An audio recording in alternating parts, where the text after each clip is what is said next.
She said it so casually, she was just like, "I'll just let you know you've won PFA Player of the Year." Training starts in 5 minutes. Yeah, and I was like, "Oh, yeah. Okay," because she was like, "The box is out there and it's got your name on it." So that's kind of how I found out. Sounds kind of hazy. Yeah.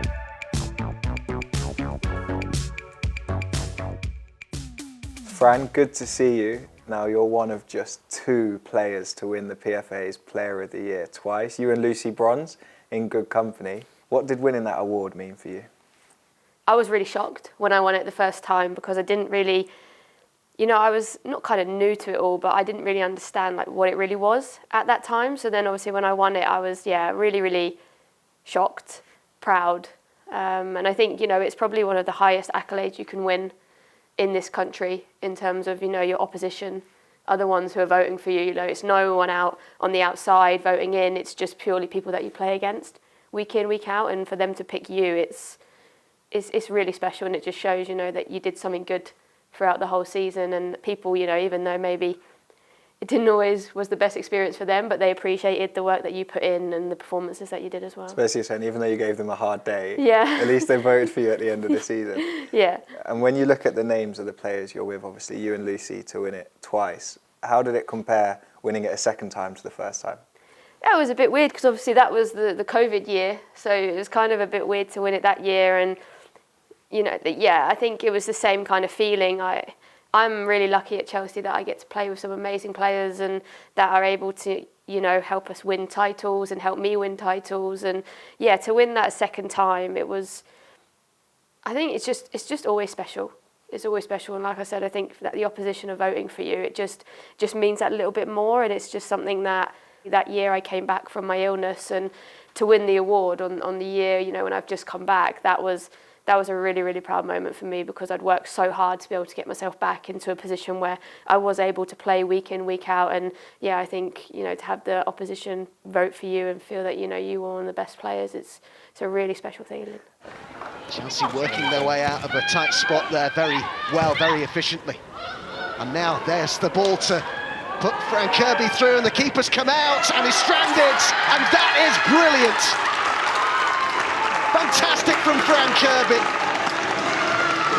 How welcome her return to action has been for Chelsea. And not just being successful on the pitch, which you've done time and time again, both for Chelsea and for England, but you do keep coming back from setbacks. Even in the run into the Euros, had some illness. Does that add to your journey? Do you think those challenges have made you the player that you are? I mean, I wish that I didn't have to, to be honest. But yeah, I think for me, I've always been quite resilient. With injuries and illness, I don't like to sit there and feel sorry for myself. So I like to just see everything as positively as I can. And, obviously when I had that illness going into the Euros, I was always really positive with Serena. And I said, look, like if it happens, it happens. If it doesn't, then it's not meant to be. So, it wasn't a case of I was, this is awful, I'm not going to make the Euros. And I think that's just the personality that I have. Even when I get little knocks or injuries, the girls are always quite shocked at how quickly I can bounce back from it, or how quickly I can kind of get my head over it and just go, okay, this is the process that you need to go down. And I think in football, injuries happen, illnesses happen, and you just have to kind of grit your teeth and get on with it and be a good teammate because you don't want to drag everyone else down. So I think that's kind of my mindset with it, is just try and see everything as positive as possible. But if I hadn't gone through a lot of them things, then I probably wouldn't be as resilient as I am. Yeah.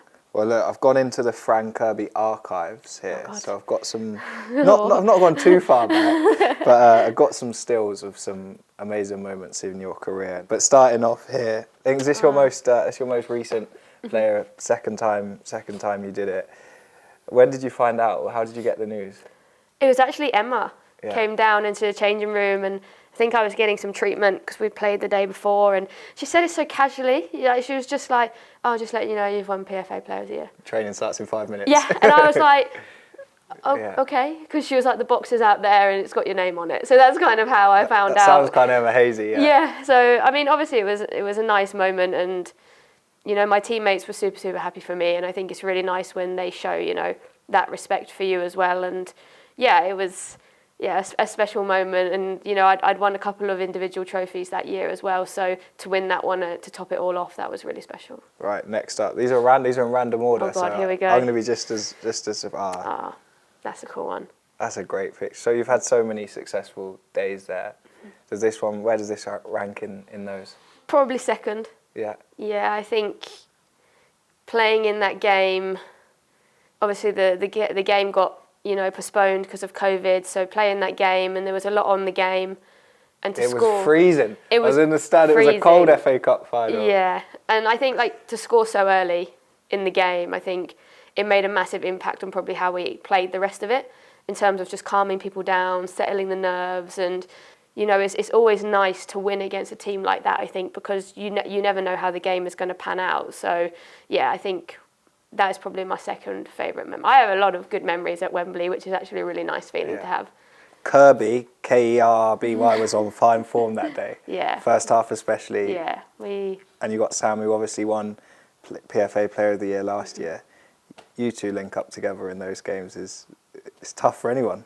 Yeah, that year especially, and the year before, we really built this connection, and we had time to build it. We had time to play with one another, and I've said in multiple interviews before, she makes my life so much easier because I just have to kick the ball into space. My pass doesn't have to be a perfect one. It doesn't have to be, something that just lands right on her, because I know that she'll be there. I know that she'll be there to run onto the end of it or get on the end of it with a header. And yeah, she makes my life a lot easier with her movements. And, she probably says the same about me. But yeah, she's a fantastic player. But I think, she's an amazing person. She's such a good character. She wants everyone to do well. She works hard on the pitch. She's always positive, regardless of what's happening. And I think that's why, when she misses a chance, she just switches back straight away. She's so good at just going, okay, missed it, boom, next one. On to the next. Yeah, and you've got to have that as a number 9. Next one.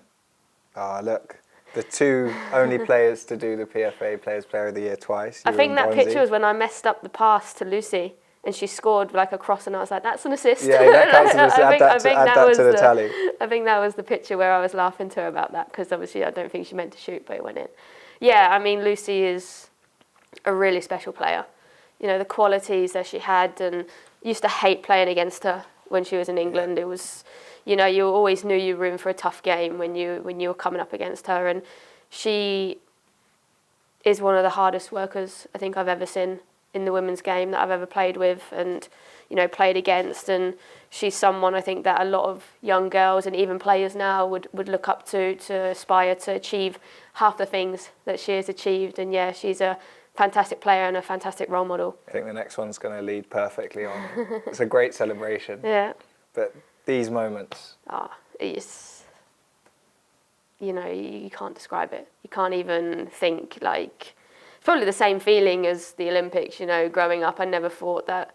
I always knew that I wanted to play football, but you never really know where you're going to go with it or how much you're going to achieve. And yeah, to be able to represent my country, play in a Euros, home Euros, score in a home Euros, it's what dreams are made of. And I think that celebration was a bit OTT because it was 4-0. It can never be it can never OTT. I was just rocking it. I was just like, I'm just going to go with it. Does that feeling, does it ever get old when you walk into a changing room, you see Kirby, the three lions on the shirt? Do you ever get bored of that? No. No. Especially that number. That number is really special to me, obviously, for my mum's birthday. And to be able to wear that number in a home Euros, that every time I walked into the change room, it was like, oh my God, that's really special. Feeling. Yeah. Last one. It's old school Kirby. But those years at Reading where you became a regular player, found yourself scoring a ton of goals. How do you look back on those days? Really, really happy memories. Really happy memories. I made some friends for life. I worked under some incredible coaches, came through the academy there all the way up to, getting into the Super League. And yeah, it's part of my career that I know if I didn't have the support system that I had then, that I wouldn't have been able to, achieve what I have. It was really difficult to leave, to be honest. It was really difficult to move on to Chelsea, but I knew for my career, for where I wanted to go in terms of football, that it was the right decision. Everything that I went through at that club, it just made it even more special when I was able to, give back and, like you said, score goals, help them win titles, help them win, certain things. And yeah, it's very fond memories, and I'll always be grateful to everyone that I worked with, all the staff members, you know, Sir John Medeski, he always used to come down and talk to me and tell me how important I was for the team and how much he loved watching us play. And, you know, them things just mean a lot for a club like Reading at the time, you know, who were trying to get there. Yeah, like, it's where I grew up. So for me, yeah, it's just amazing memories and ones that I'm so thankful for. When we look back at all of these, 2 PFA Player of the Year, international success, club success, is there one of these that stands out? I think I know the answer. But is there one moment of this amazing career that you look back on and you're most grateful for? I mean, obviously it has to be the Euros. Yeah. To win that at Wembley in front of your friends, your family, you know, it's you can't even compare it to anything else that you've achieved. And like I said, you know, for me growing up, I didn't even know if I was gonna make it to where I am now, and to look back and go, wow, like, you're a Euros winner. That's Where's the medal special. right now? It's actually in my car because I'm taking it out. because I'm taking it to show the girls back in Reading. You don't just wear it into Tesco's. No, yeah. I mean, might get some free things, but no, I'm taking the medal down to Reading tonight to take it to all the grassroots girls club that I'm going to go and visit and show it off and let them hold it and stuff. And that's big testament to the legacy of the Euros, that we've seen the game now transformed. It's not just a boys' game, it's just football for everyone. Yeah, absolutely, and that's what we've been striving for. You know, we've never, you know, wanted anything else, for it just to be football. You know, everyone can play it. It's a sport that, you know, for me, growing up, I went down to the park, I had 2 jumpers and a football. That's football to me. That's you know, and anyone could play, regardless of ability, age, gender. You know, sometimes I was playing with 16-year-old, 17-year-old boys. I was 12. Yeah. You know, so I think they didn't have a chance. So, you know, I think that's just the beauty of it. And I think, like you said, you know, the Euros definitely helped move that message quicker. Well, Fran, congratulations on an amazing career. Thank you very much.